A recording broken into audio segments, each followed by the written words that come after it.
I hope we all are adding these powerful verses to remember to our arsenal so that we can fight this good fight of faith.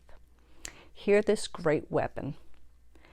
Therefore, my dear friends, as you have always obeyed, not only in my presence, but now much more in my absence, continue to work out your salvation with fear and trembling. Hey friends, Paul is talking to a church he planted in Philippi about obeying the teachings of Christ he had given them while he spent time with them. They had taken to heart what Paul said. In his presence, they all began to learn how to follow Christ closely. When Paul was with them, they could always run to him with any questions, or when they were just in need of some extra encouragement, or when they required some gentle guidance. In his presence, it was almost easy to follow this new way of living. Almost. Are we like this too?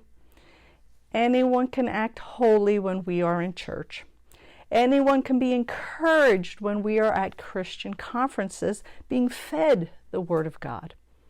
Anyone can stand up to the challenges of life when they have others around them supporting them, rooting for them. And this is why belonging to a congregation is so very vital for our Christian walk. We need each other, and we need to be in the presence of each other. I think this is one of the many hard things about this recent pandemic. For various reasons, our churches were closed, and this fellowship, this gathering of God's people together, left many hungering for the presence of Christ around them. But here is the gospel truth, my friends. Jesus is always with us. We are always in his presence. But is he in ours? It is difficult to put into words, but I sense him within me. I sense his voice impressing upon my heart.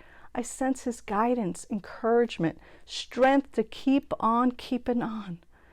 For those of us who are born again, the question should never be, is God with us?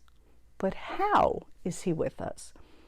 We must become sensitive to his presence in our hearts, making sure we learn to discern when it is him or when it's one of those three enemies we talked about a couple of weeks ago.